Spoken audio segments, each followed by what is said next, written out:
miembro del Consejo Consultivo para la Educación Básica en la Secretaría de Educación Pública, es investigador nacional, es experto y invitado al Consejo Económico y Social Europeo, al Foro Internacional sobre el Desafío Alimentario Mundial, en fin, tiene numerosos libros escritos, no los leo todos muy importantes.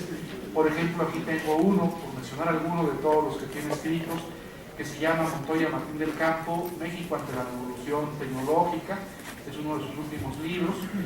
También ha escrito otros importantes trabajos, por ejemplo, Reforma 2010, Reforma del Estado y Fortalecimiento de la Nación.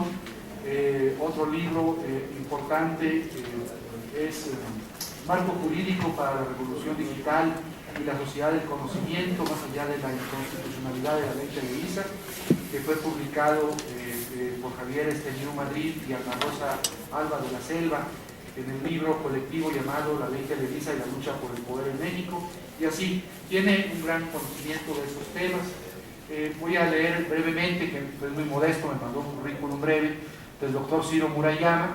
El doctor Ciro Murayama es doctor en Ciencias Económicas y Empresariales por la Universidad Autónoma de Madrid, es profesor de tiempo completo en la Facultad de Economía de la UNAM, es miembro del grupo Nuevo Curso de Desarrollo de la UNAM, es miembro de la Academia Mexicana de Economía Política y es integrante del Sistema Nacional de Investigadores. Ciro también tiene muchos trabajos y libros y artículos publicados, pero bueno, me mandó un currículum muy breve, muy corto, de 4 líneas. Nos acompaña también el doctor Gonzalo Núñez González. Gonzalo Núñez González es arquitecto y economista, egresado de la Universidad Iberoamericana y de la Universidad Nacional Autónoma de México. Tiene la especialidad en tecnología urbana del Instituto Tecnológico y de Estudios Superiores de Monterrey. Es diplomado en estudios urbanos y regionales del Tecnológico de Massachusetts y en Planeación Económica Nacional de la Escuela Central de Planeación y Estadística de Varsovia, Polonia. Tiene estudios de maestría en Desarrollo Urbano del Colegio de México y el doctorado en Economía con especialidad en Desarrollo Regional por la Academia de Ciencias de Polonia. Ha cursado estudios de ciencia política en diversas instituciones del país y en el extranjero. Ha publicado artículos sobre planeación y financiamiento del desarrollo urbano, regional, regiones económicas, industrialización, energía, desarrollo sustentable. Ha impartido cátedra en esta universidad, en la Metropolitana, en el Colegio de México y en el Centro de Estudios Estratégicos del Ejército y de la Fuerza Aérea. Ha participado en diferentes foros de organismos nacionales e internacionales. También ha desempeñado cargos en el sector público federal, por ejemplo en la Secretaría de Programación y Presupuesto, relacionados con el diseño de la política económica nacional. En el Poder Legislativo ha sido coordinador de asesores del presidente de la Comisión de Programación, Presupuesto y Cuenta Pública durante la 53ª legislatura de la Cámara de Diputados. También ha colaborado con el sector privado, es socio de la firma Wood Graham Núñez Jennery, con sede en la ciudad de Nueva York.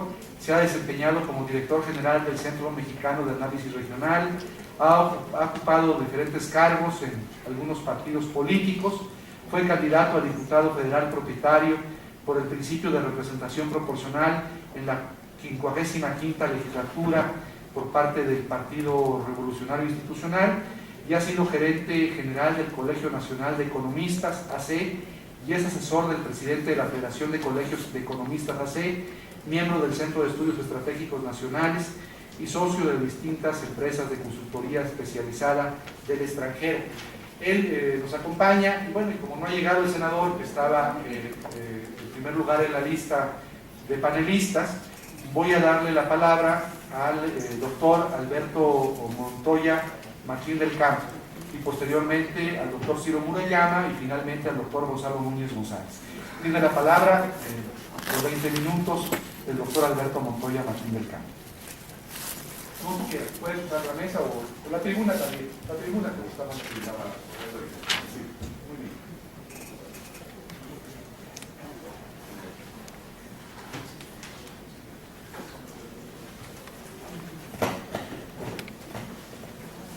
Muy buenos días y pues en primer lugar muchas gracias por esta invitación. es muy relevante lo que se hace en esta Universidad Nacional. Y el tema que nos ocupa es de la mayor importancia. De manera que quisiéramos ofrecerles algunas reflexiones en torno, en particular, al tema de la renta petrolera. Adelante, por favor.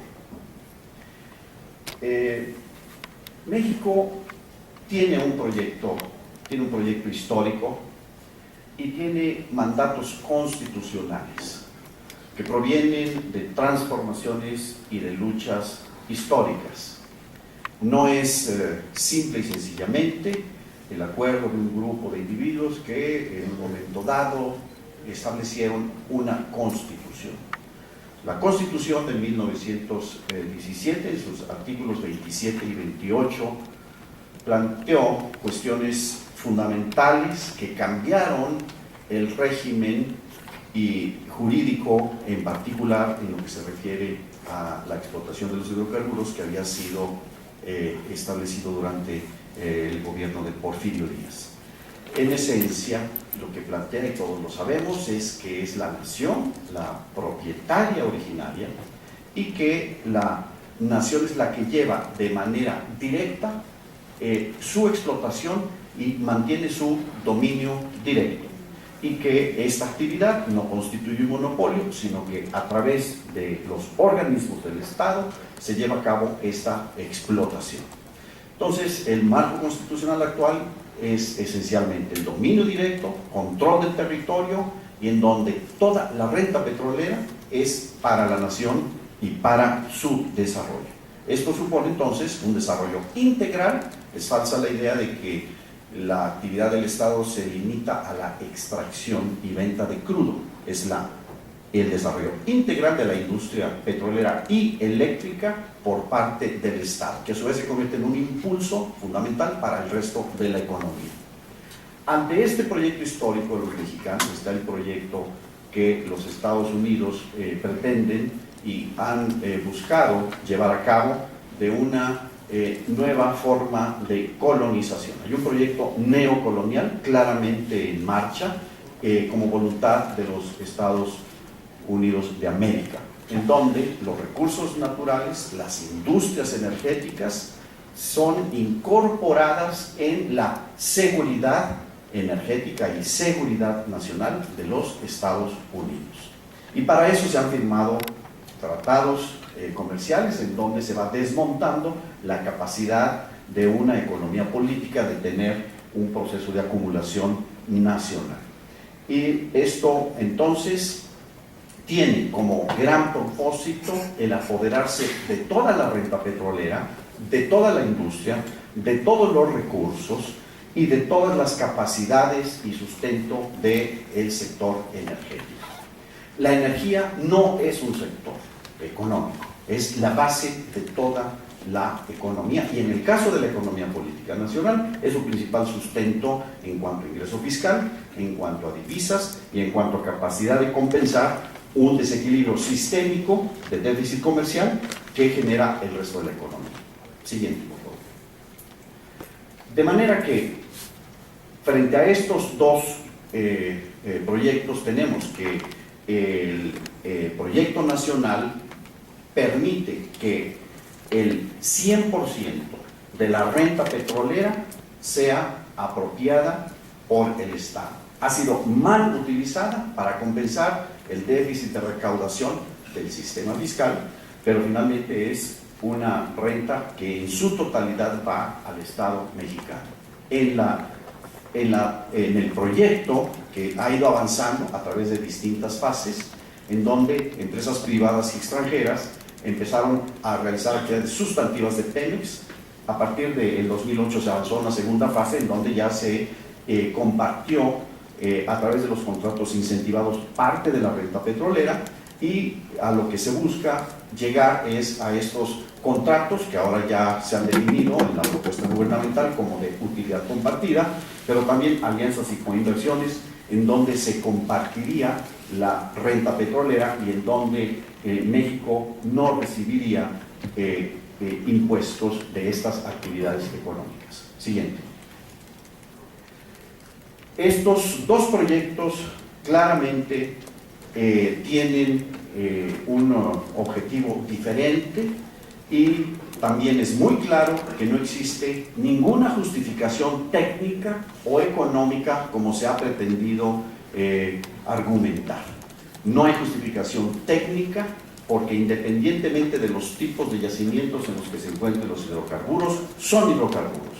El hecho de que se les llame convencionales y no convencionales es una estratagema para pretender sugerir a la sociedad que se trata de otros objetos distintos. Son hidrocarburos. Que estén en condiciones y yacimientos de más difícil complejidad para su extracción es otra cuestión, pero no dejan de ser hidrocarburos. Y por el otro lado, es evidente que no se trata de fortalecer, sino de sustituir a Pemex y a la Comisión Federal de Electricidad. Se trata de sobreexplotar los recursos de México para la seguridad energética de Estados Unidos. La idea de que se mantendría la propiedad es evidentemente falso, puesto que, como se ha demostrado, las negociaciones del gobierno mexicano proponen que estos llamados contratos de utilidad compartida fuesen incorporados en la contabilidad de las corporaciones petroleras como activos, y eso evidentemente equivale a propiedad. De forma tal que se está en una propuesta de nuestro gobierno que corresponde al interés estadounidense y que va directamente a la médula, al centro del Pacto Nacional, que es la Constitución de 1917. Siguiente. Todos los mecanismos y diversos contratos, en la medida que comparten renta petrolera, son anticonstitucionales.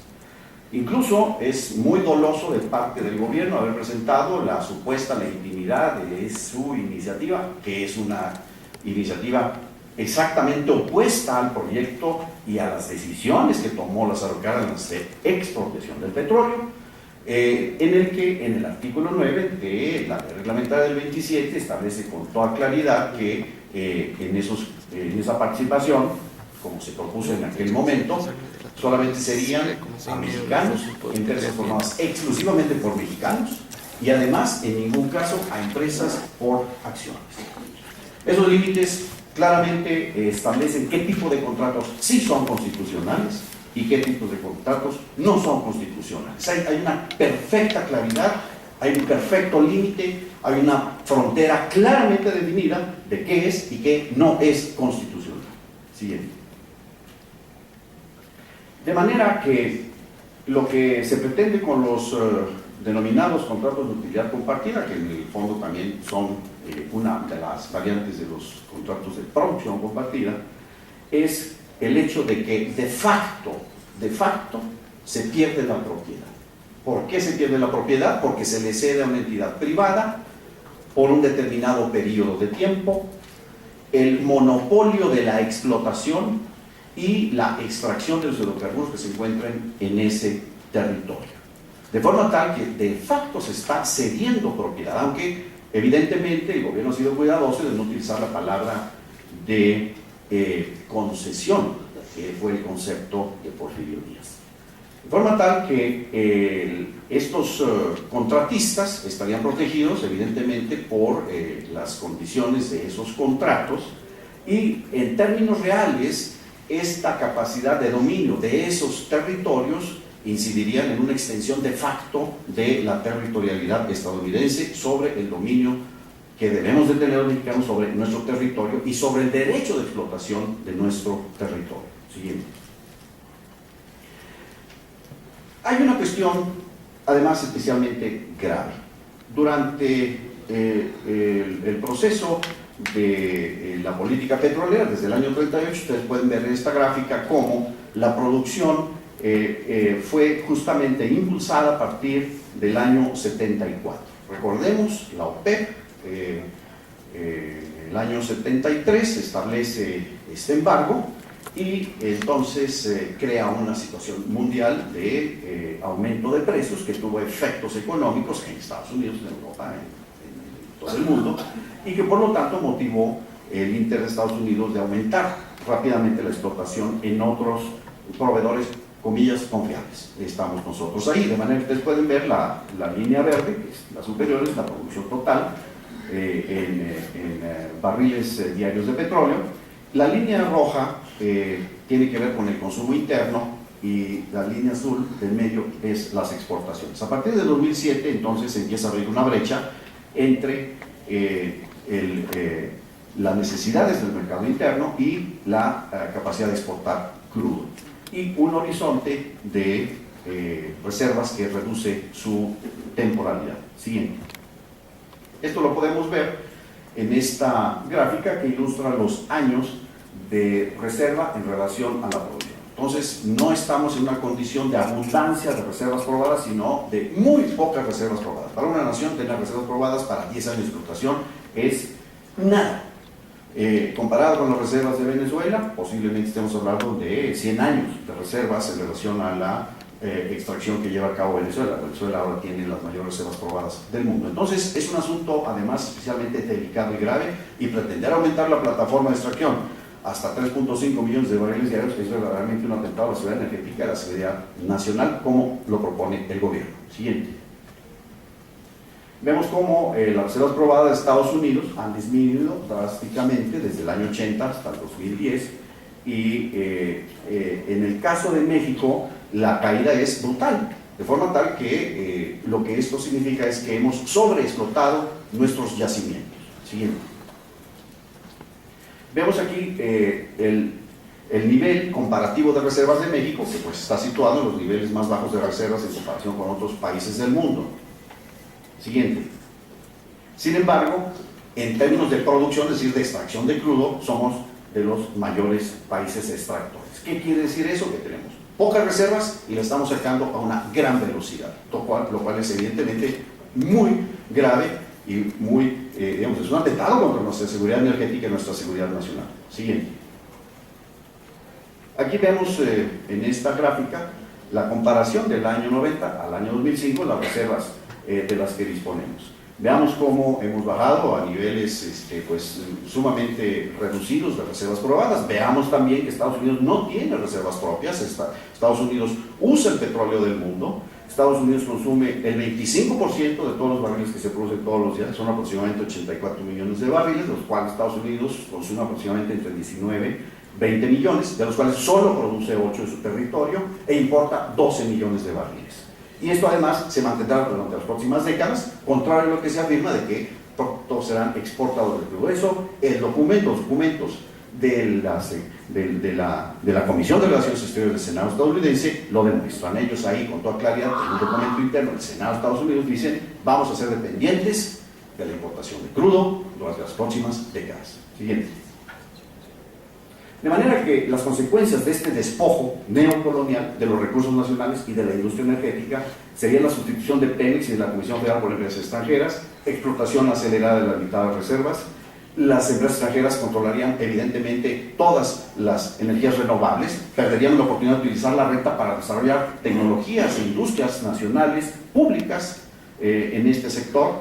México exportaría crudo sin valor agregado e importaríamos, como lo hemos estado haciendo, refinados petroquímica, y esto evidentemente nos pone en una condición de imposibilidad para tener un modelo energético propio. Como lo decía hace un momento Gerardo Gil, tenemos que pensar a largo plazo. No, pues no podemos pensar a largo plazo porque se nos despoja de la posibilidad de tomar cualquier decisión con autónomos, y se nos despoja del recurso que podemos y debemos utilizar justamente para esta transición energética. Y por supuesto, pérdida de control de recursos transfronterizos y costo ambiental que sería a cargo del país. Siguiente. Vamos a ver, estos son datos ya más específicos sobre la renta. En el caso, estos son datos de una presentación que hizo Pemex en enero de este año a inversionistas extranjeros. Estos datos nos indican claramente que el costo de producción de Pemex son $6.12 por barril. Los costos de exploración y desarrollo de Pemex son $16 por barril. En la tercera línea vienen los costos de producción comparado con otras empresas. Vemos que los costos de producción de Pemex son $6.12 contra Petrobras 11, Chevron 13.98. De manera que cuando se nos dice que vamos a aprender a ser más eficientes, pues simplemente estos datos desmienten rotundamente, con todo en las corrupciones que ustedes quieran y gusten y los errores de administración. Claramente nuestros costos son menores. Entonces, el argumento de que no somos eficientes y hay que ser competitivos, bueno, pues simple y sencillamente es totalmente falso. Esto es un documento de Pemex. Solo que este documento no se le muestra a México, se le dice a los extranjeros para que inviertan en México, no se nos dice a nosotros nos engaña y se nos dice no podemos, no sabemos, no tenemos capacidad, tenemos que llegar a ser tan competitivos y eficientes como las empresas extranjeras. Este es un documento de Pemex que desmiente totalmente el discurso gubernamental.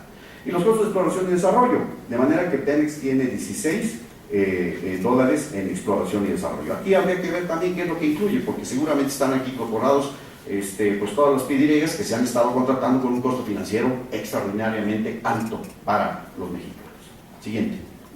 Sobre base de estos datos, podemos afirmar entonces que la renta petrolera son los costos totales de producción, 16 dólares de exploración y desarrollo, 6 dólares de producción, 22.25 dólares promedio. Vamos a decir aproximadamente 77 dólares si el precio promedio de la mezcla mexicana es de 100 dólares por barril. De eso estamos hablando. Siguiente.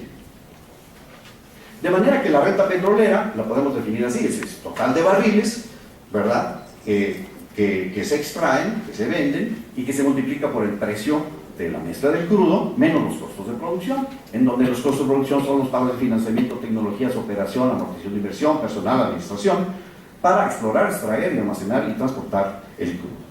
De manera que el hecho, cuando se nos dice que no tenemos recursos y simplemente constatamos que del año 2000 al 2012, Pemex pagó 687 mil millones de dólares de impuestos, que incluyen la renta, pero también otros impuestos. 687 mil millones de dólares pagados por impuestos en los últimos 12 años. Es una ofensa, es una grosería que pretendan engañarnos y decir que no tenemos recursos propios. Es realmente intolerable que nos traten verdaderamente como, bueno, yo no sé cómo, pero simplemente es ofensivo que nos digan que no tenemos recursos. Siguiente. Estos son los datos de los impuestos y los gastos e ingresos de Pemex el año 2012. Tuvo ingresos totales de 1.900.000 millones, tuvo gastos de operación por 549.000, un balance superavitario de 1.383.000, pago de PDVSAs por 311.000 millones, y un balance primario de 1.072.000 millones. Y de ese billón, son 72.000 millones, Pemex pagó 1.067.000 millones de pesos.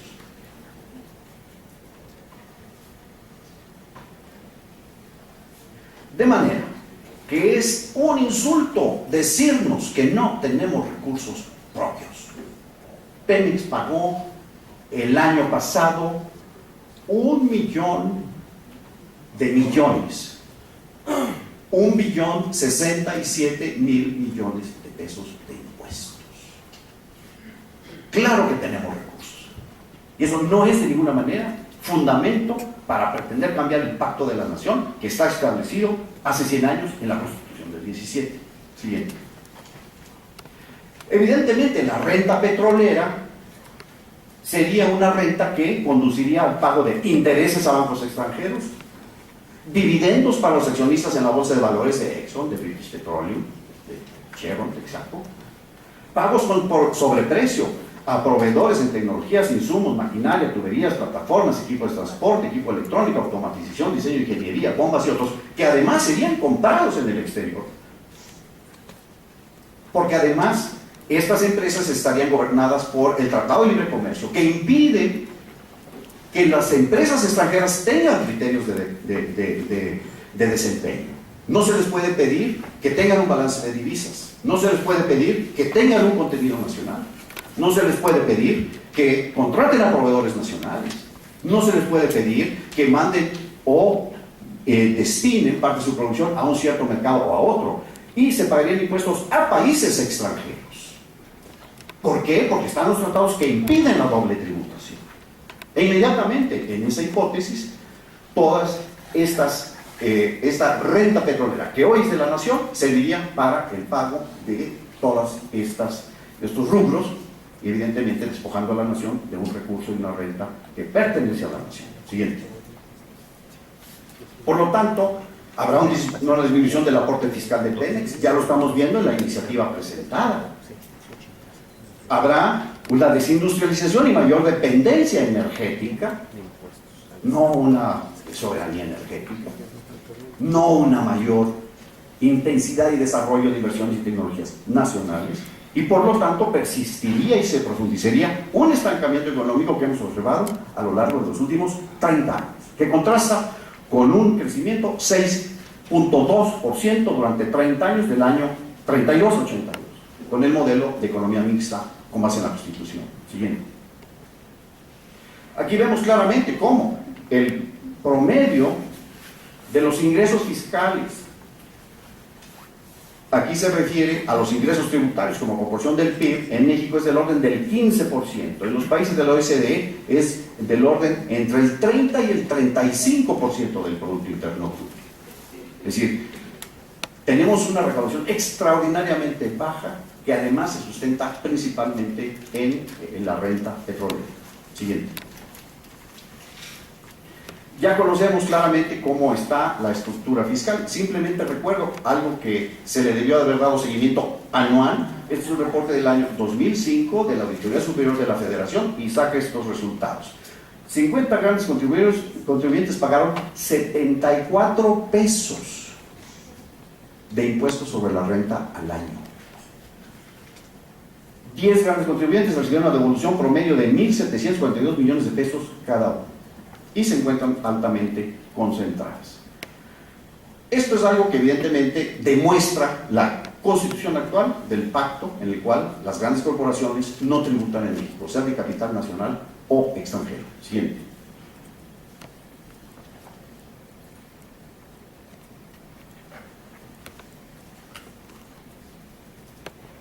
Bien.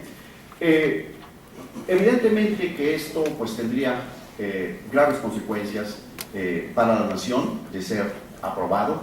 Es algo que no fortalece el proyecto constitucional, el proyecto de desarrollo nacional. Es algo que vulnera la capacidad de desarrollo de la nación, no la fortalece. Siguiente. En este sentido, la propuesta en sí misma de esta iniciativa es un atentado a la seguridad y a la soberanía de la nación. No se puede demostrar, ni matemática, ni aritmética, ni económicamente, que hay un mayor beneficio para la nación bajo un esquema de explotación privada. Si aquí estamos demostrando que la renta petrolera son $78 por barril, es imposible demostrar que con el pago de intereses, dividendos, precios de producción e impuestos al extranjero, eso va a ser más de 78. Eso no es posible demostrarlo. Por lo tanto, cualquier contrato que ofrezca esta renta petrolera es evidente un contrato en contra de los intereses de los mexicanos. Y además nos quedaríamos sin reservas porque estas empresas obviamente explotarían a la mayor velocidad posible y extraerían a la mayor velocidad posible para garantizar el abasto de los Estados Unidos de América. México se convertiría necesariamente en una colonia estadounidense. Perderíamos totalmente la soberanía. Y esa es una decisión injusta. Es imposible demostrar que eso es justo. Es más justo que el pacto nacional actual. Y por lo tanto, quienes promueven esa decisión y eventualmente la aprueban, se sitúan automáticamente en la posición de traidores a los intereses de los mexicanos. Y sus decisiones, evidentemente, carecerían de un verdadero vigor de ley. ¿Por qué? Porque ningún pueblo está obligado a cumplir una ley injusta.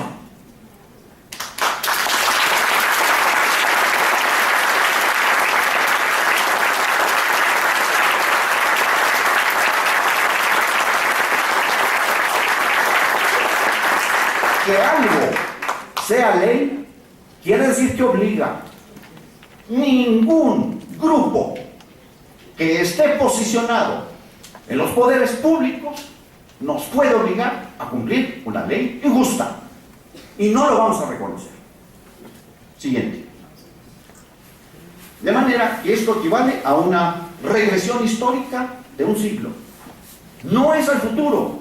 Nos quiere regresar a Porfirio Díaz. Y simplemente los exhorto a que lean ustedes las leyes aprobadas por Porfirio Díaz y las comparen con las actuales. La iniciativa no tiene fundamento técnico, no tiene fundamento económico, no tiene fundamento geopolítico y no tiene fundamento en los intereses de México. Pactada la iniciativa y para beneficio de las corporaciones petroleras extranjeras, principalmente estadounidenses, y el gobierno estadounidense. Siguiente. Por lo tanto, lo que tenemos que hacer es, evidentemente, oponernos ahora, no en el 2015. Tenemos que impedir que este atrajo, este despojo, esta ruptura del Pacto Nacional de 1917 se apruebe. No debemos estar esperando el 2015. Y debemos exigir un verdadero pacto nacional, porque este es el recurso más importante y el único que podría servir de base para que México supere sus dependencias financiera, industrial, alimentaria, comercial, mediática y ahora crecientemente también dependencia diplomática y militar. Tenemos que actuar ahora. Muchas gracias.